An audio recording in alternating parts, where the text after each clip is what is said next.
Alex, and I was waiting for the big clap. Alex, you talk to me again like that, and I'll give you another black eye, sir. Welcome to Plan the Artist, a weekly podcast show where we talk about trying to be artists. My name is Antoine Marchildon, and joining with me always is Alex. Alex, how's it going? Great. Let's talk about this. But what? About that Do I have thing on your something eye. in my face? I have like something in my eye? Dude, it's still fresh, hey? It's like it's a little I yellow. got both eyes going. Oh, it's like just coming into season now. It's really blossoming into a genuine shiner here. It's like turning green and orange. Dude, you got hit in the nose? No, I got hit right here, right there. How did the other side happen? I don't know. I think maybe I just got like I think it might have been just like a knock on that side. Yeah. And it just kind of like I didn't feel either of them, to be honest. But at least I saw a bump when it first happened in class. I thought, is there like a fucking Band-Aid on, like somebody's Band-Aid fall off and get stuck on my face? Because I saw like a skin colored thing protruding here in like the side of my vision. You know what though? That would be much worse if there was just a used Band-Aid under your eyeball. That'd be a lot worse. Oh man! Before the show here, I asked Alex, did Jeremy do that? And he said yes. And Jeremy is a person we used to do jiu-jitsu with, and he's a higher belt. He's also a giant. He's also probably Nordic. It's probably like he's real tall. Yeah, real Viking tall. Descent, I'm sure. Yeah, and he also super athletic. Does boxing, competes. Usually gets to the podium. I remember one time he didn't get first, and he like just didn't show up and didn't collect his like second place. He was just like, "Hey, it's not worth it." Really? It's like, what? Oh wow! I'm pretty sure he said something like that. It was like the third or second. He just like was like, forget it or something. Yeah, he just takes it the most seriously of anyone in the class. I mean, we're all just like tech nerds, right? Who like sit on the computer all day. He takes it super seriously, but he's still a really guy. Good guy. He's still a super nice guy. Oh yeah. But in the consequences of you sparring with him, stuff like that on your face happens. Like I've had some bumps and bruises with him too. Yeah. I mean, like I think you and I are also people who are like really fans of it and don't mind I don't mind going a little bit harder than some people. Like I don't mind getting a bump or a bruise. Other people would freak right out, you know? Like that's if weird. They come out of training and they have like some people get really upset. Are you serious? Which I think is totally understandable, especially in kickboxing. Like in jiu-jitsu, you kind of go. It's the idea is that you can kind of take it to that level without hurting anybody, right? Because everyone taps out before you really get hurt. It's like the closest simulation to a live fight is in jiu-jitsu, whereas like in kickboxing, you can't just be going in there guns a-blazing. You can't put in your all like you kind of can in jiu-jitsu because you have to dial it back so that you're not blasting people in the face. So for that reason, there's a broad range of what people are, finding acceptable in the sparring sessions, right? Like sometimes some people want to like, really like when you touch somebody, you really want to feel it. And you really want to like feel that negative feedback. It's like, okay, I fucked up. I got tagged and I need to know that. Whereas other people are just, playing, kind of touch, whatever. Just like, I would have had you there. I don't need to feel it. What are you doing? Yeah. So there's a broad range there. I like, making contact because at least some contact, right? Yeah. It's whatever.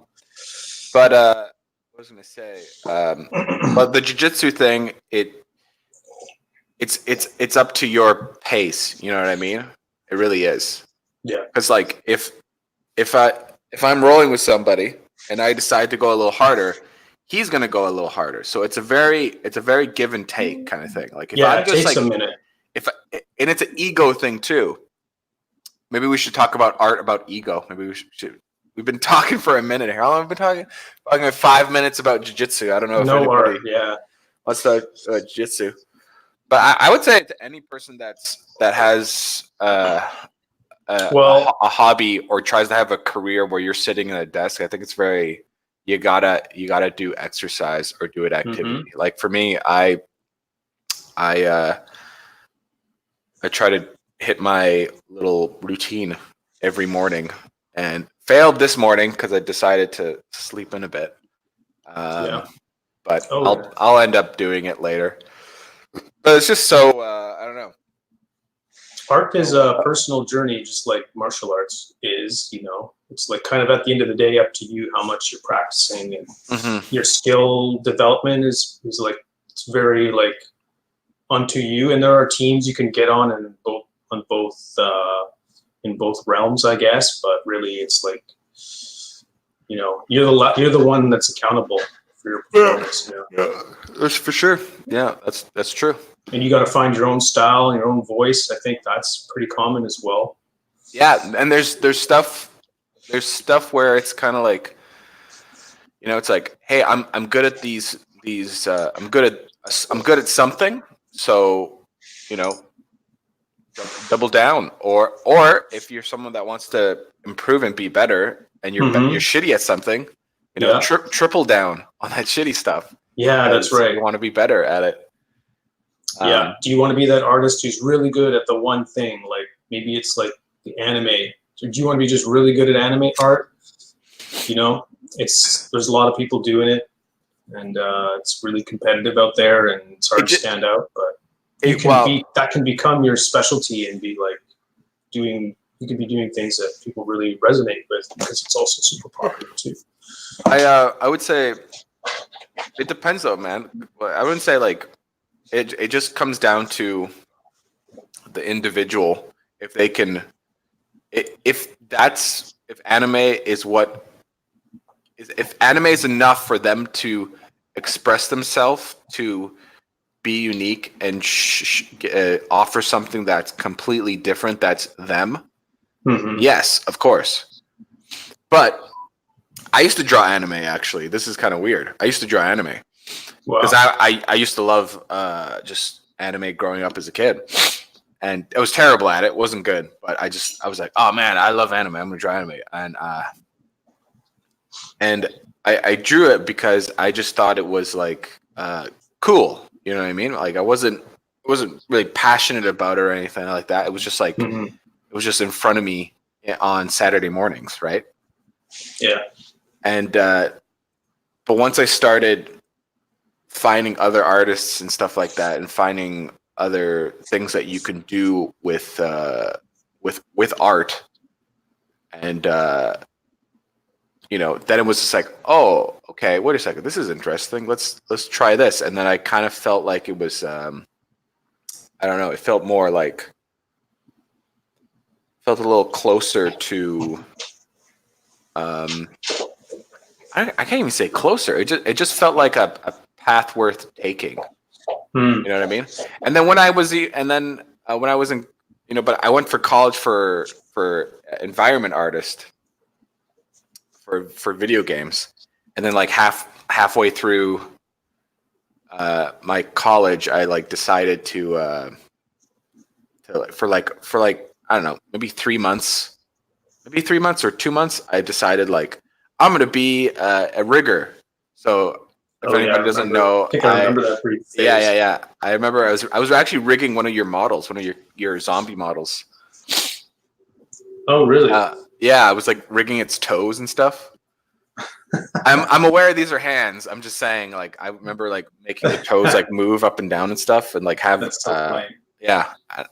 Anyways, the reason why I did that because I was so afraid not having a job or a career out of school. Yeah. I was like, oh, I'll be a rigger. They pay really well, and there's a lot of people that are always looking for rig artists. And if anybody doesn't know what a rigger is just a person that puts bones, like a skeleton, in a 3D model for a character or anything, and then you build build like what's the word I'm looking for? Like a control rig. Yeah, a control rig to like control and animate the character or a vehicle or whatever you're rigging.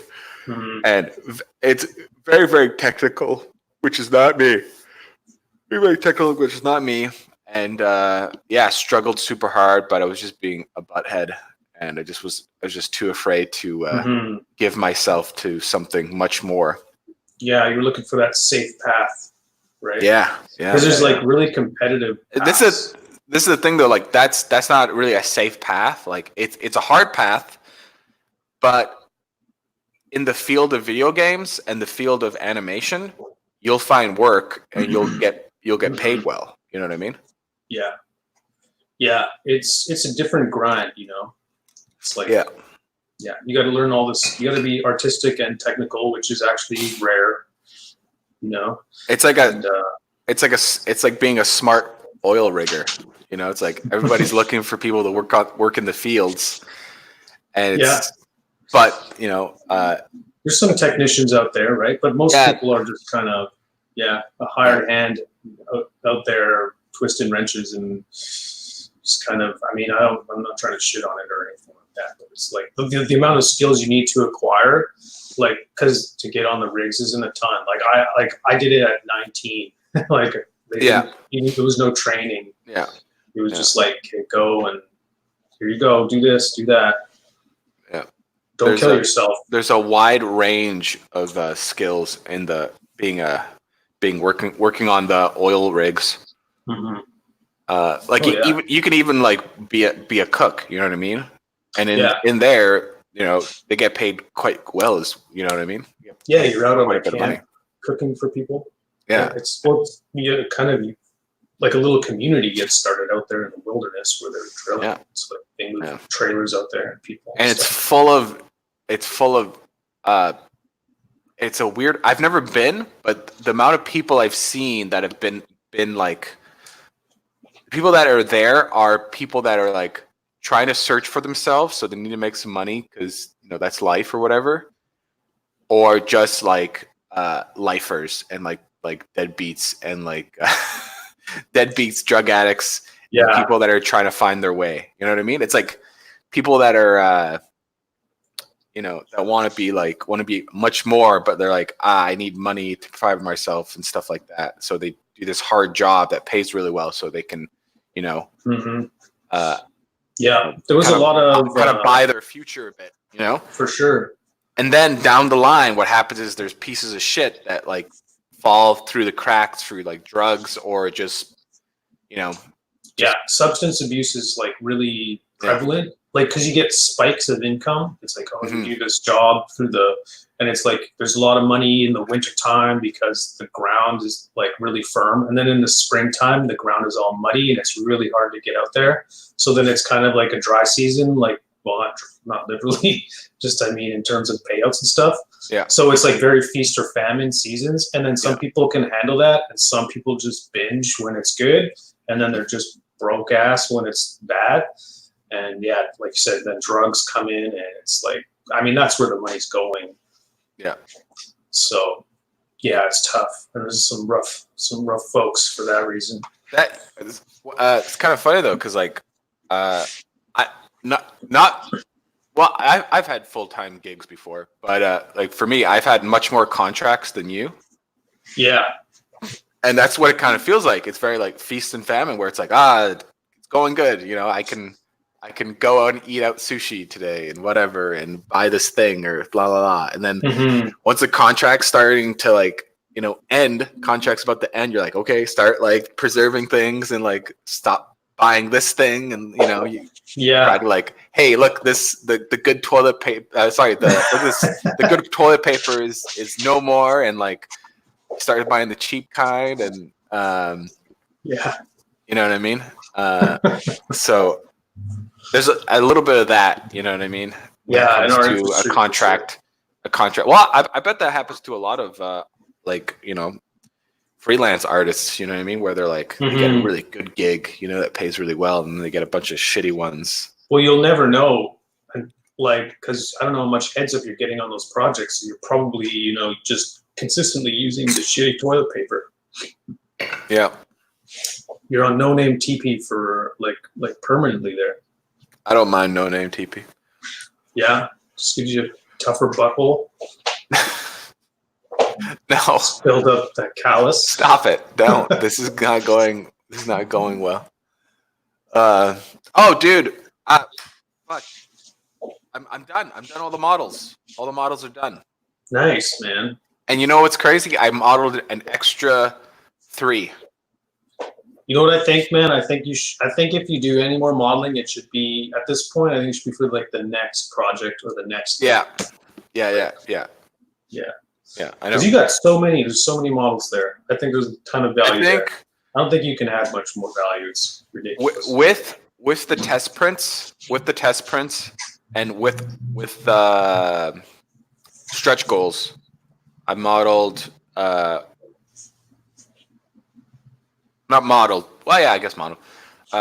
95 models. Yeah, that's pretty crazy. I think. Yeah. And there's some models that I started and I stopped because this isn't working. Or there's some models I actually cut out too as well. So there's actually more. Yeah. So sweet. Yeah. So if all my stretch goals get unlocked, then people get 95 models, which is pretty crazy. Yeah, I think that's rad. So what barriers do you have left here? Because you were targeting January, I think, before. Which I want to do the middle of January. Yeah. So you need a video, I guess. Yeah. So that's the next thing is I gotta get a video done. I already got a bunch of renders. I already got a bunch of renders finished. Mm-hmm. I still have to do more, but I don't think I'll have to do maybe a couple more for the video. But then I'll have to make a bunch more for just the Kickstart in general and for promotion and stuff like that. So the only thing I need to do right now is learn Premiere. Is it Premiere? Yeah, Premiere. Yeah. Learn Premiere and make a video. That's about it. And do fix up my stretch goal sheet and then do an offering page. So I have all the stuff I'm offering. You know what I mean? Mm-hmm. So that everybody could see what I'm offering. And I think that's about it. Yeah. And then nice. some writing stuff I got to figure out. That's about it. All that stuff's not that hard. It's very straightforward. So now it's busy work. Excuse me. Yawning all the place. It's been now it's busy work, but all the work's done.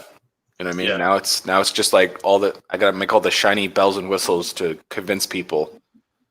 Yeah. To back it now. This is where you're actually doing kind of the selling part of the work.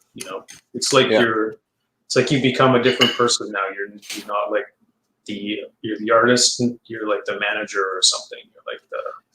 You're the marketing firm or something like that. Yeah, something like that. Yeah, marketing. So you gotta do your due diligence. Treat your art like it was made by somebody a good friend of yours is art. Somebody who you're not afraid to just say, this guy's awesome. Check out his work. So I find that's tough to talk about your own work in that way and say, oh, it's so great. That's the message you need people to think, but to just outright say it seems kind of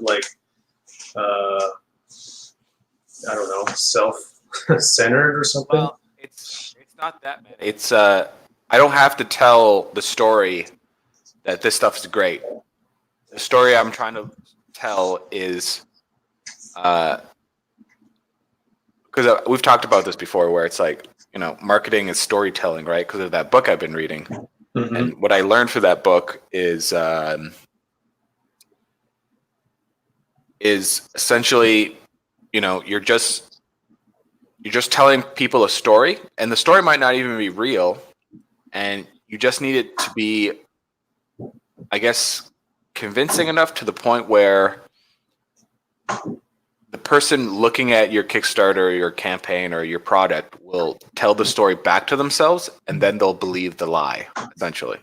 It's going to be easy for them to like tell just like their friend to share it and say, hey, look at this, so and so is doing blah blah blah, and it's very like clear. It's a very clear goal, and it's very like easy to communicate like what the goal, like what is like being what is the vision here, you know? Yeah. What's different about it, what's worth talking about, which is not easy, but yeah, good luck with that. Well, what I'm just trying to show is just like something completely different and unique, and big structures, and a little bit of a storyline with the like the plague stuff. And it's not that like new and different, because like I started this before I read that damn book. Yeah. But I changed up a bunch of things because I read that book for like making a storyline and stuff like that. Like instead of just like making like a bunch of models, I was like, okay, I got to make somewhat of a story with a little bit of a hook, a little bit of like a theming kind of thing. So I think that will help a lot. Yeah. Like maybe you could take it really literally and borrow Gavin's time a bit and like shoot like panels of a comic book or something and just like put speech bubbles on your comic book. Yeah, like because you've got a lot of shots that are like the dudes are going through the town, you know. This isn't a comic book. Well, I know, but it's not. I'm not saying make a comic book. I'm just saying like have just so you know a delivery method of like delivering a story, you know. I know what I'm gonna do, and you'll see. You'll see. All right, surprise me. I'll probably show it to you before oh geez, yeah, they're all over the place. I'll show it to you before I launch it and stuff like that. Mm-hmm. Cool. Yeah. I started filling out my Patreon page this week, and I submitted my conflict of interest form to EA last week as well. So okay. I'm ready to launch that as soon as I'm greenlit to, I guess, should that happen. And if it doesn't, then I guess I'll have to figure out something else, or if they don't let you do this Patreon while working at EA, you can ask them like, okay, where's the conflict? And then just like be like, okay, well then I'll be doing this instead. Yeah. But therefore it doesn't conflict with or whatever, right? Yeah. Hopefully there's like a reason. The thing, the form just like I've done this once before and it was such a shitty process. Like I just sent a request out and I tried reaching out, but just nothing ever comes back. Like nothing ever comes back to you. It's just like disappears. You know what happens? It's probably like they probably like Google it and they're like, bah, there's nothing here. Either there's nothing there or there's like this little tiny page of nothingness, and they're like, yeah, whatever. This is pointless. Yeah, EA's not going to sue because of this. Yeah, well, I haven't even made a page yet, so I don't know what they're going to Google.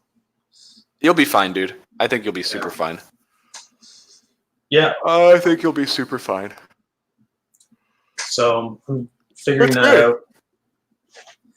I'm pretty locked in as to what I want. There's a few things I'm convinced I want to offer, like we were talking about last week, like the STL model, the character illustration, so that's like more of a presentable image of what the character is, and kind of in a bit of a setting. I always like to do a bit of like a backdrop. That's kind of where they are lingering. And then also I want to do like a D&D character sheet that has some stats for like the character, whichever, like an NPC sheet. Have you ever seen those? Like it's got I know what you're talking suggested, like dexterity. Have you already done the? Because I've seen this been done before by other artists, and they just kind of have a template, and then they just throw in every character or whatever. They just switch out the stats, and they just throw in a new character and stuff. Is that how you're gonna do it? Where it's just like, yeah, I think so. okay. I like those. If there's any special abilities, then those you have to be a little bit more. You have to actually write something. You know, you can't just throw a number in there. But basically, I want to just have like kind of a form that gets filled out so that whoever's using them has. I mean, if a person, they can do whatever they want with it. You know, but whatever. I think it's. I think it's like. I think it's good to have. You know, it's more. It's more the story of the character, like we were saying before. I think. Yeah, man. That's what I had in mind. Also, when you do that, people are telling a story, right? You're telling a story, and then when they see that, they're like, "Oh, okay." And they tell themselves the story, and then right there, right at that instance, they become hooked. Yeah, it's just another way to button down the theme of the character to reiterate, like, what this character is. It's not even. It doesn't even have to be about the character. It's about. It's like I said. It's about that story, right? Like that's what people are trying to like in anything, you know, in video games, in sports, in music. Like everybody's like trying to tell a story so that you can tell it back to yourself. And that story can be shared with people, right? Yeah, there's a lot of neat looking like Patreon pages with like just a library of characters. Every month you get 10 or whatever new characters, and there's not real. That's kind of where it is. It's just like 10 new models, and it's very transactional, and it's very like you're just getting stuff. Yeah, but I just don't. I can't offer 10. I don't really even want to offer 10. I don't want to be like in a rush to make 10 characters a month. I'd rather focus on one and put all the accoutrement into it, and then somehow make that work if I can. Well, it's gonna be you just got to find that audience, which there is an audience of people that like that kind of stuff, right? So you just gotta have the product and get it in front of the eyes you want to show it to, right? Get it in front of people that are interested in that type of stuff. So that's what I'm trying to do. Yeah. And then also this week, man, I fucked up big time. I ordered like those maps. I ordered like 30 of them, and they fucking came back like green. They were so fucked. Dude, bring them back. Bring them back. Be like, hey man, these are green. I'm reaching out to the guy, and he said he's going to. I don't know if I should say who I'm working with right now. Maybe we'll see how this whole thing shakes out before I give a full dump. But like he said, he's going to reprint them for me. But at the same time, he's also saying like, oh, these are very color accurate. Well, did you show him a comparison? Like I did. I showed him. I said, like, I've had this map printed actually, 2 other vendors, and the color is it's very close. Like they're both very like warm colors, and there's no like if you go into Photoshop and start color picking, there's no greens or blues or anything like that in the image, or even I would have been livid. Yeah, so man, I don't know. Just sucked. So I gotta go through that, which is normally wouldn't be a big deal, but because like if you're ordering, it depends. There's like different rules for different items with customs and stuff. So if you're ordering books, there are no customs fees, but if you're ordering playmats, there are. So I ended up having to pay $150 just upon arrival to UPS. And now if I do an exchange and he sends it back, I'm gonna have to pay that again, and then I'm gonna have to fill out a form to apply for a refund from the government, basically to refund my initial Mhm. Customs order because it's an external. Like I can't. It doesn't make sense to pay customs. Every time you do a return or exchange Yeah. or whatever. So and the government recognizes that, and this is the avenue that you have to go down to kind of correct it. So Ugh, that sounds right? ridiculous. It's ridiculous and it sucks, but at the same time, like my whole idea behind this was to do like a dry run of what this process looks like without any fucking. There's no expectations. Like there's no pressure on the to actually deliver it to anybody. It's just like going through the motions of ordering something physical. What are the costs? It's like, how do you negotiate with people?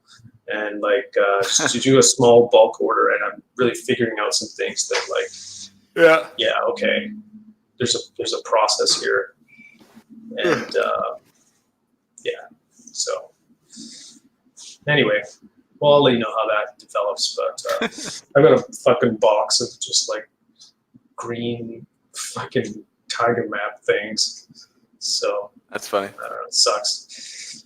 Yeah, I mean the customer service was so awesome with this place. I was just really expecting great things, and they offered free shipping, which was really just amazing because the last place had a phenomenal print quality, like really good print quality, but the customer service was terrible. Like you get ghosted. Like you reach out to somebody and it's like maybe you hear back from them, maybe you don't. You have to really just keep emailing them and keep reminding them. Like I don't know. That's funny. So I just kind of got tired of dealing with it. I thought they're just maybe they only do like massive orders and I'm just not a priority for them. So Yeah, it could be. Also, and the shipping they were quoting was just absurd. It was like paying for the whole order again, basically. Yeah. So I can't do this. Red flags, but everywhere it's got red flags. Everywhere I've been so far. Well, it's not like you're, it's not like everybody's ordering their own custom mats and then reselling them, right? So yeah, with room for to resell. So it's a very niche audience, For sure. Yeah, I like it though. I don't know what it is about a playmat. They're fucking cool, man. Just a big mouse pad. Love them. I don't know why I like them, but I do. I only have a few, but when I first saw one, I thought, man, I want to make one of these one day. Whoops. Damn dog. Yeah. So I don't know. That's that. No, I'm glad you started your page and stuff like that. And I have to. You know what, dude? Let me think about this. I think doing all the render stuff and then doing the writing stuff and the imagery work probably I think will be faster, maybe. Because then I can still get my what's it called again? I can still get my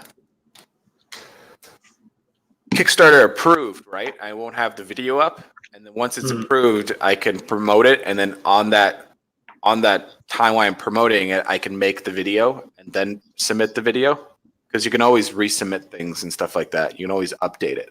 Yeah. So I could do that. You know what I mean? To get it out the door quicker. You know what I mean? Well, to start promoting it sooner, Sooner you can, the better.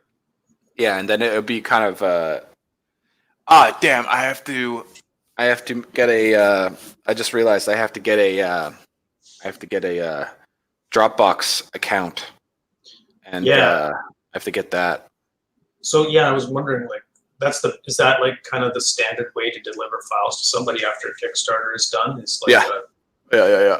That's how you do it. So I imagine for Patreon you need the same thing. You can't use some sort of Google Drive situation. Yeah, man. I guess you could email it to somebody if it's I don't know, a pretty small file, but I'm offering a lot of files. So I have to send a really big zip file. Yeah.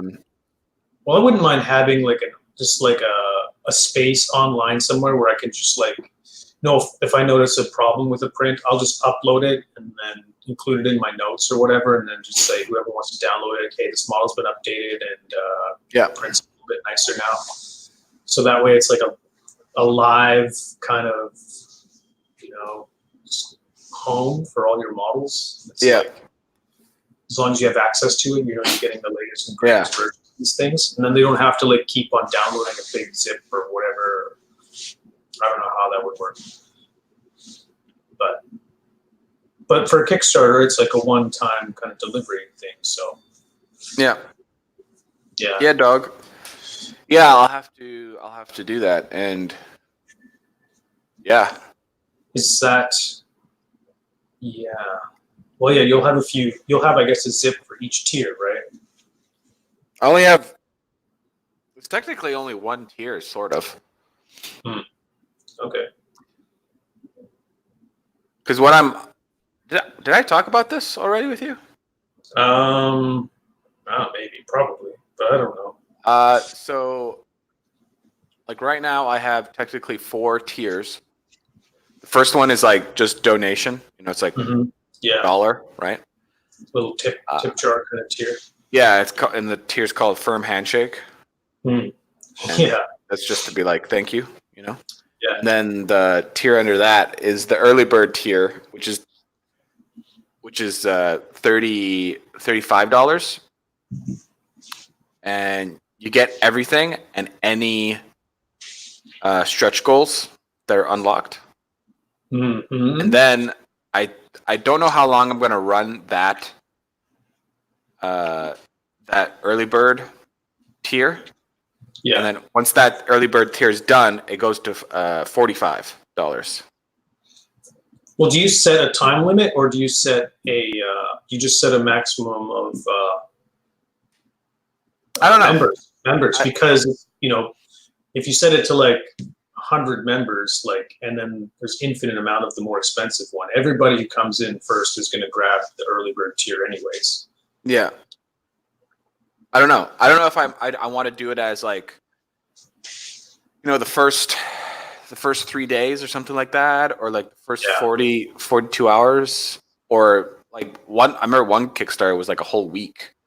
A whole week. Or like you said, like have it where it's like a limited run of like 50 or something, where it's like the first 50 get 10% off, you know what I mean, or something like that. Yeah, basically, yeah. I guess there's pros and cons to each one.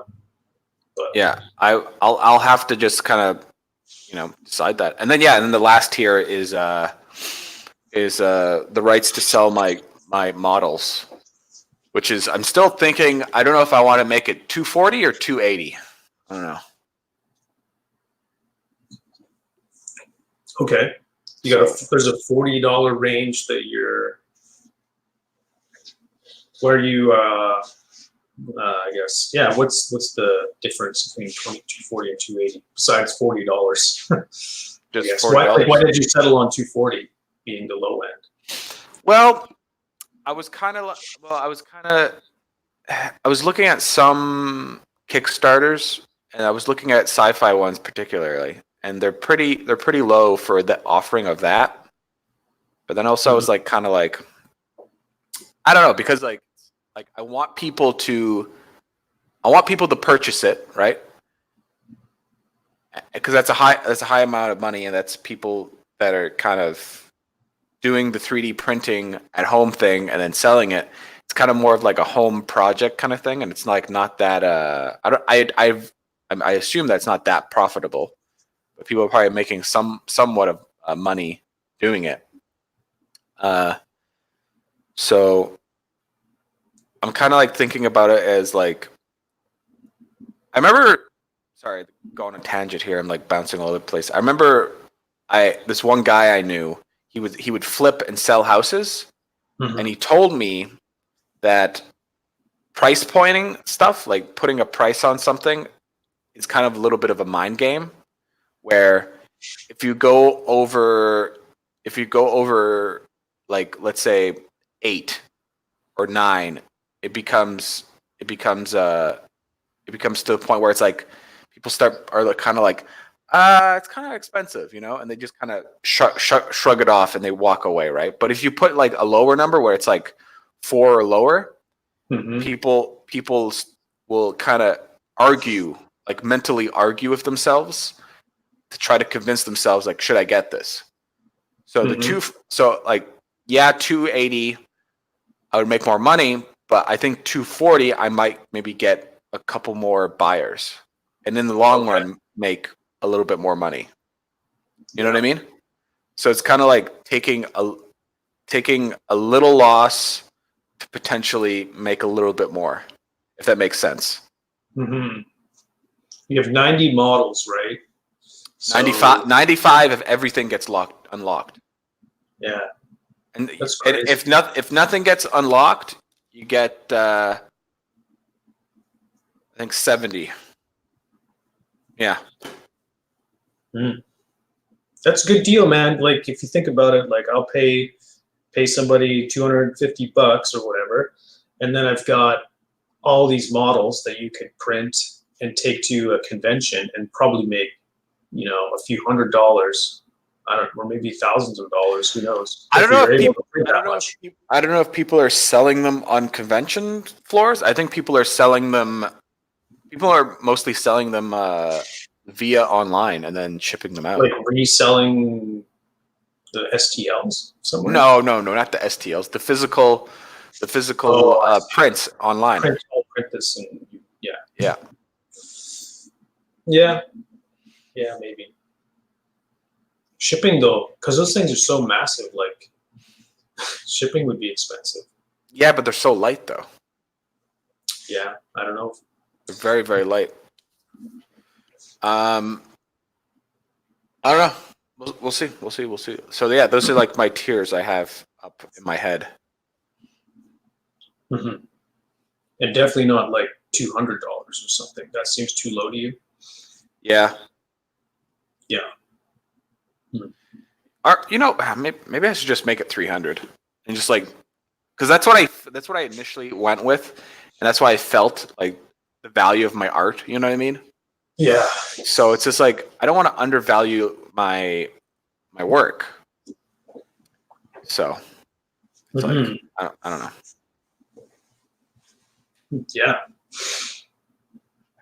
Yeah. I don't know, dude. I have no idea what to tell you here. Every time I see like $30 or whatever, and then you have access to my Patreon library of models and you can resell them, it always sounds like really cheap to me. Yeah, but that's monthly. You know what I mean? Yeah, it's a subscription to that. This is a one-time purchase, right? You pay me this one time, and you. Oh no! This will be a year contract. Oh, okay. Yeah, 1 year contract. Oh, I see. To sell my models from this Kickstarter. Oh, that's different. Okay. That's fair then. That seems pretty good. What, 240? Or 300? Yeah, I think even, I don't know, maybe even 250 or something. Why not? How about 240, 244, 246? Sure. 245. How about that? 245. All right. Yeah, because like think about like a subscription to like Maya LT is like roughly $300 or something a year. Yeah. So, you know, and that's kind of, you know, that's something that an artist uses for their business. It's like, subscription-based thing. I don't know. I think that's pretty good. Okay. All right. Enough said. So yeah, those are my tiers I'm gonna have, and yeah, that's cool. about it. Cool. Sam's pretty excited to see your Kickstarter happen here. Oh my God. She's asking me. She's like, when's he's gonna start? It's January. Like, when do I get to see it? Oh my God. I'm like, I don't know. I think he's making a video or something. She's not even gonna be like buying it or anything. she just wants to see it. Yeah. Yeah. I don't know. So, you know, I was following this guy on Patreon, DCA Tabletop. He makes whatever, some cool characters and stuff. And he left Patreon like recently, like in the last month, and he's focusing on CG Trader now. He's putting all his models on CG Trader and like selling them a la carte on there. And I was like, wow, that's interesting. He's like bailing on this Patreon thing. Because Patreon takes, I think, like 1%, like something really. No, they take 2%. 2%. Yeah. Which is like nothing really. And I mean, comparatively, I should say, because I mean, it can be a lot, I suppose. But CG Trader, the way they work is like you sort of, there's like a graduated process. So you put your models up there, and originally you get 70%, but then after a period of time, you can work your way up to 80 once you're kind of proven, I guess. Okay. And then you just sell models, one off. You set your price, set sales if you want to.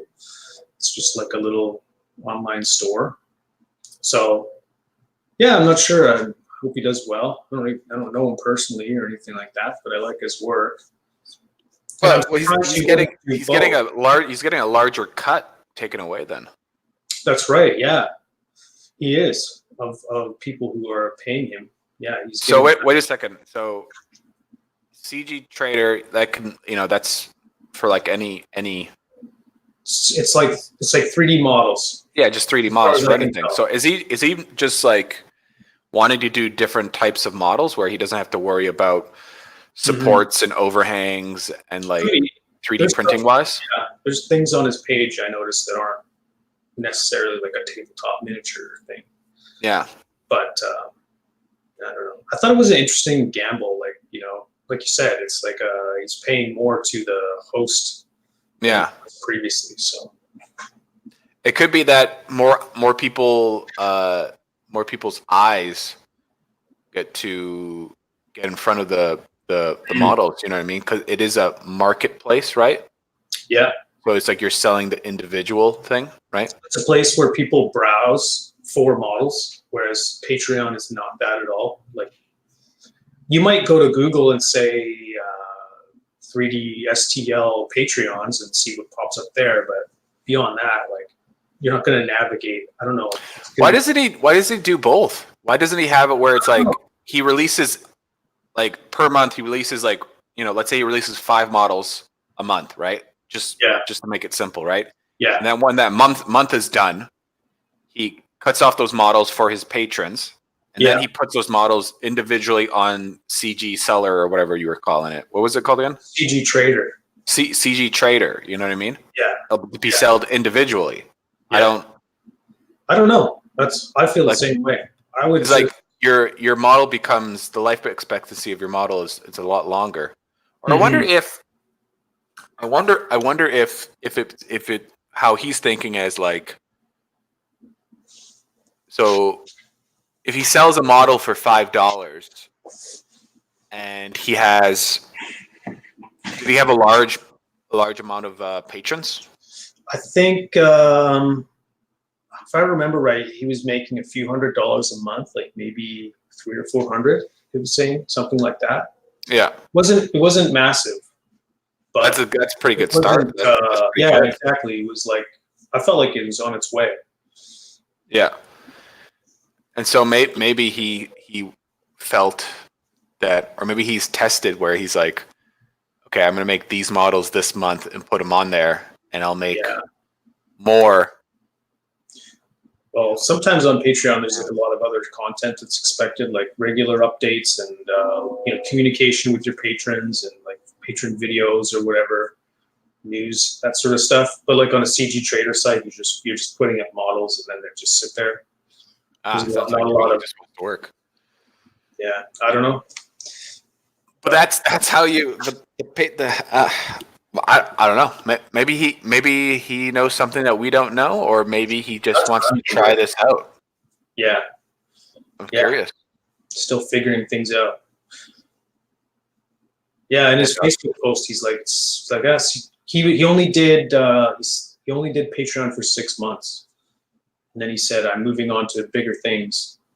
And that's when he shared his CG Trader page, storefront page. So I guess, if it's bigger, I presume he's making more money somehow. Well, if So if he's making a couple hundred, well, hang on a second. What was he? How did his page work? Like, what was his like tier thing? How did it work? Oh, what were his? I don't remember off the top of my head exactly the details of it, but Was it per release or was it like bi-monthly? I don't know. I don't want to say because I don't want to just make sure. Yeah. Okay. I mean, I would just get charged $1 every once in a while. I don't think it was monthly. I don't think I remember seeing that like Patreon receipt so regularly. But Well, his page is going to be down. You won't be able to see it, right? yeah, I wonder. I'm just clicking on it and seeing what happens. See what happens. Maybe it's still alive. I don't know. Maybe he did do the dollar per release thing, and he's like, you know what? I'll just mark up the price and make it the individual thing, and so it could be in front of everybody's eyes. Yeah. I don't know, but that's crazy. That's crazy though, because like you said, like I don't know. Why not just do both if you can? Yeah. And have one feed into the other, right? Like give your patrons like discounts. If that even, maybe I don't know why they would go and buy the model again if they get everything on Patreon anyways. No, but there's just new models, right? They're not new models, but like there's just new people that are like, I like this person, but I don't want to be a patron.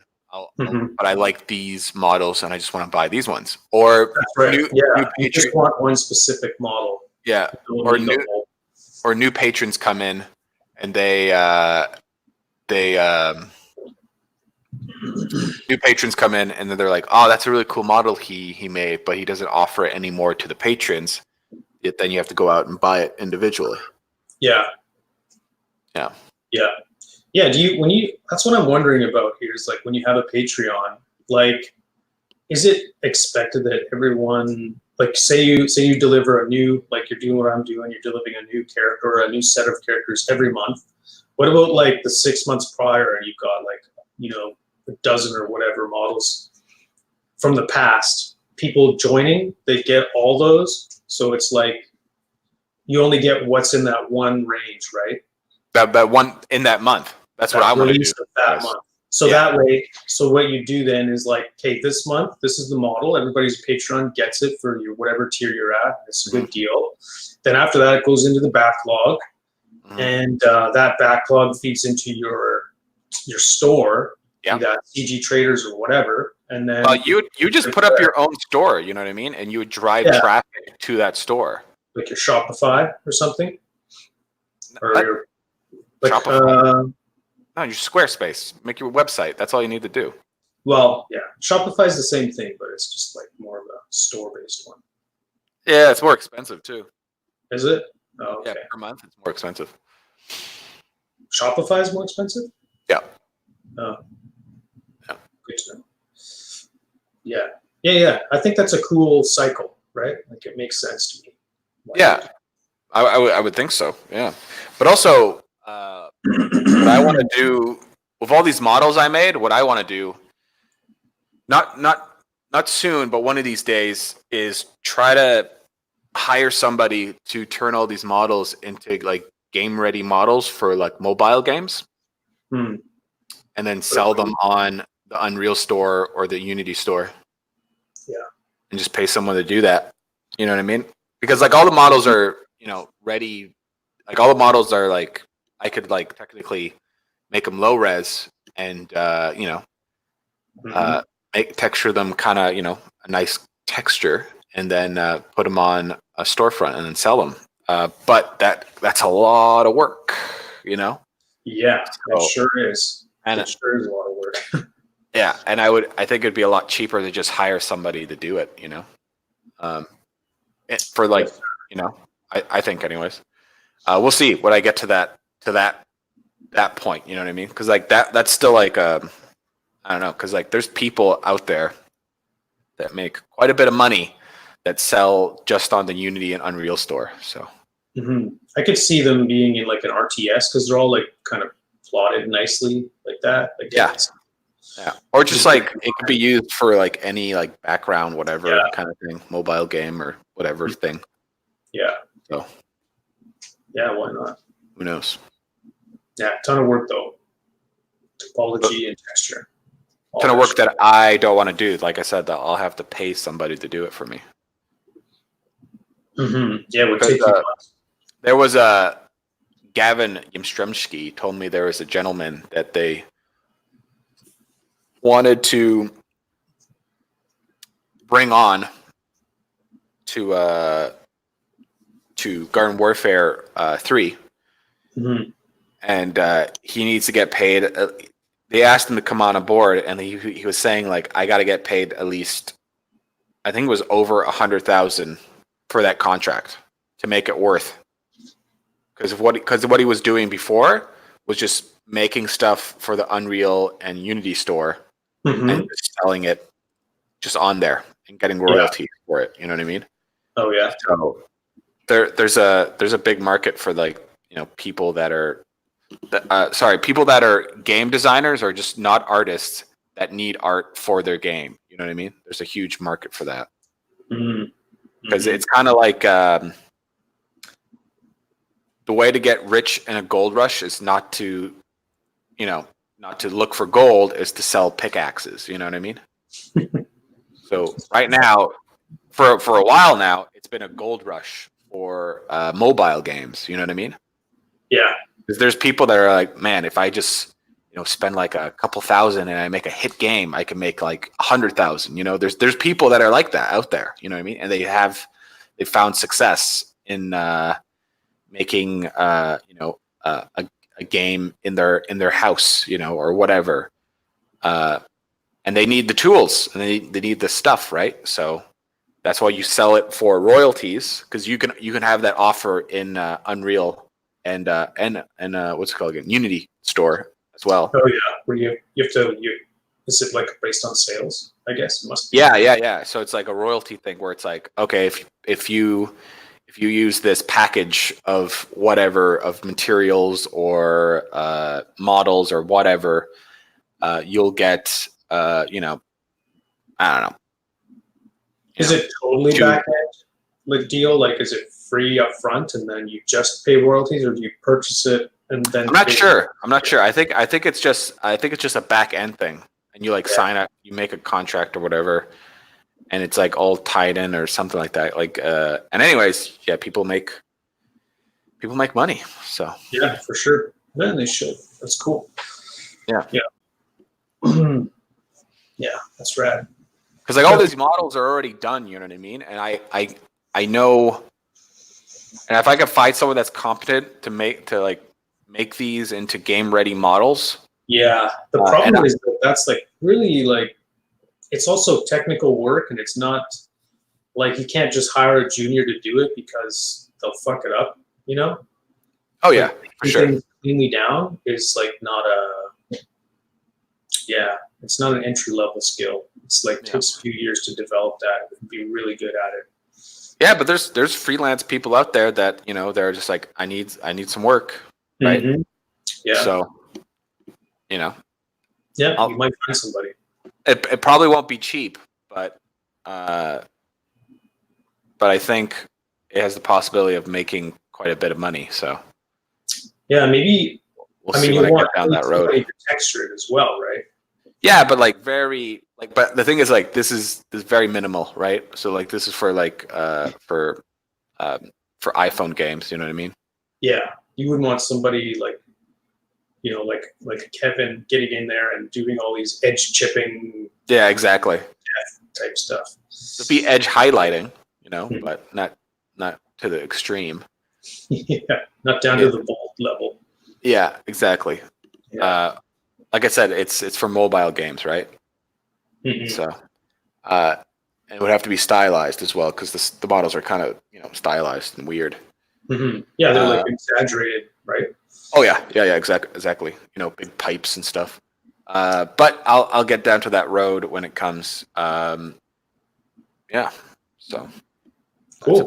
That's about it for me. So I gotta make all the stuff for my Kickstarter now. So that's my week. Nice. So you have a goal with the week, or that's just what you know what though, man? Like,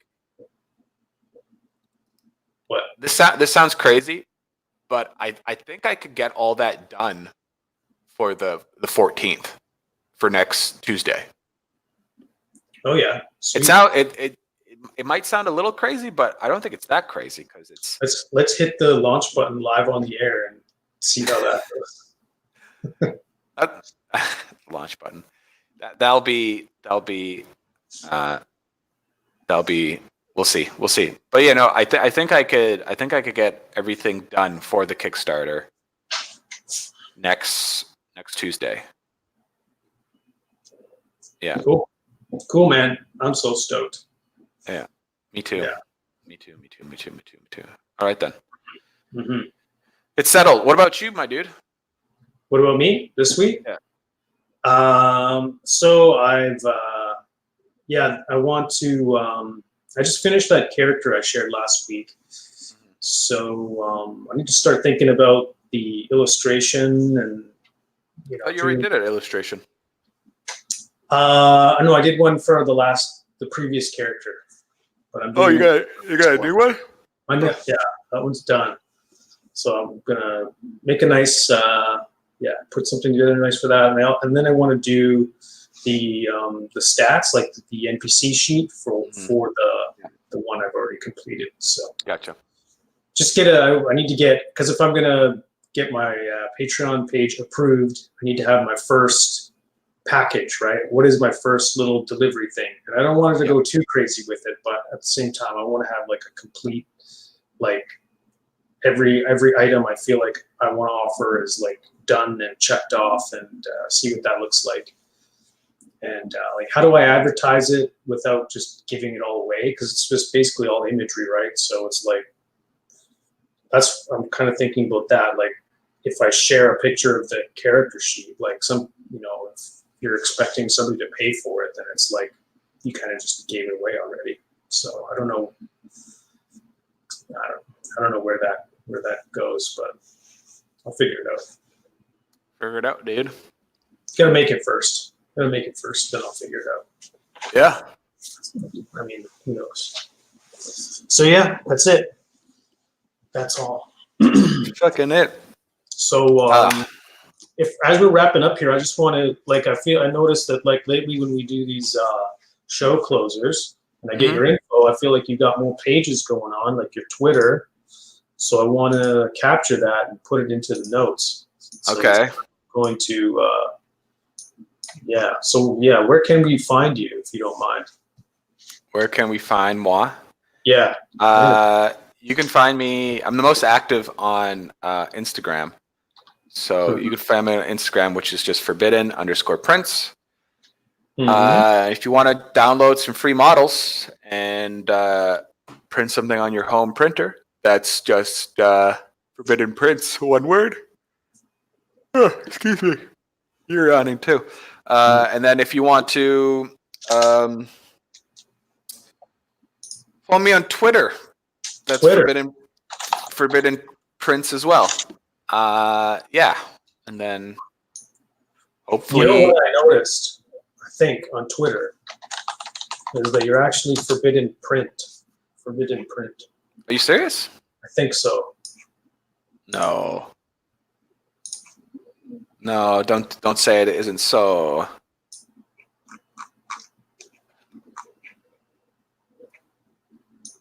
I think so. Oh, damn it! You're right. Can you change that? Yeah, I could change that shit.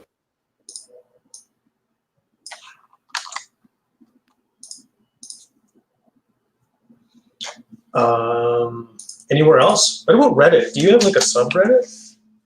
No, I don't have a subreddit. Should I? I don't know. You're the Reddit guy. I should be on Reddit more than I am. Which is man. Next to none. Yeah, forbidden. Goddamn! How did I miss that? Edit profile. Well, you can find me at Thingiverse. Alex Kola, search for ALEXKOLA, all one word on Thingiverse. And or you can click the link in the description. Facebook, Tiger Skull RPG. Right now, that's my go-to place for the latest updates. And then also there's some juicy images that get shared on Instagram as well, and the odd story here and there. So you can follow me at either of those two places, but I recommend Facebook. I think it's the most active community. There's a cat in here saying hi. I don't think he got breakfast.